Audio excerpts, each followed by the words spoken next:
Okay, so today we're going to talk about something that I think gets to so many of us. That feeling, that deep struggle when it comes to just saying the word no. We're going to dig into the psychology of why we're so wired to say yes, and more importantly, I'm going to give you a super simple trick to help you start taking back your time and your sanity. Let's get into it.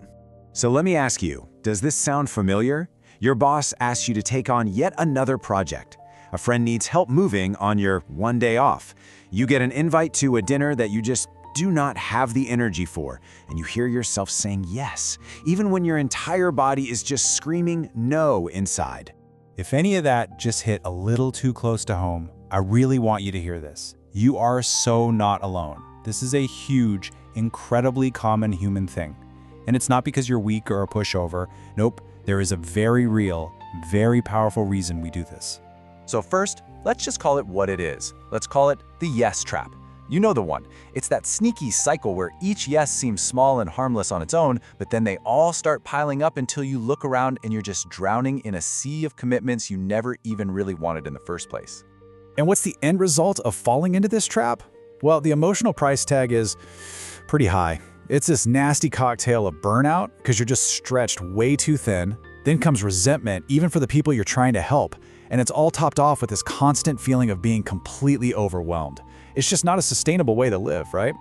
So, why? Why do we keep doing this to ourselves? Why does saying no feel so uncomfortable, almost physically dangerous? Well, the answer is fascinating. It's not really about you, your personality. It's about something much deeper, something hiding in your ancient brain. And this, right here, is the most important takeaway. Your people-pleasing habit, it is not a character flaw. I'm going to say that one more time. It is not a flaw. It's actually a survival instinct, one that's been hardwired into us for thousands and thousands of years. So let's meet the part of your brain that's running the show here, the amygdala. You can think of it as your brain's ancient, primitive alarm system. For pretty much all of human history, its main job was just to keep you alive. And for our ancestors, well, being part of the tribe was everything. And this is where it gets kind of wild. You see, our brains are basically running on outdated software. Back then, if you got rejected from your tribe, you lost food, you lost shelter, you lost protection. It was literally a death sentence. But today, the threat of saying no is what? Maybe a few seconds of mild social awkwardness? Okay, so we get the why now. We know it's our caveman brain trying to protect us. So let's talk about the how. How do we actually override this ancient programming? Well, it's not about being a jerk or getting into a big confrontation. It's about a really simple, kind of elegant hack I like to call the automatic delay. Look, the whole point of this strategy is super focused, super simple. All we're trying to do is break that knee-jerk, automatic yes that flies out of our mouths before our logical brain even has a chance to wake up. We just need to create a little bit of space, a pause. And the technique itself could not be easier. It's just 2 steps. That's it. Step 1, you make a new rule for yourself. You never ever give an immediate answer to a request. You just stop.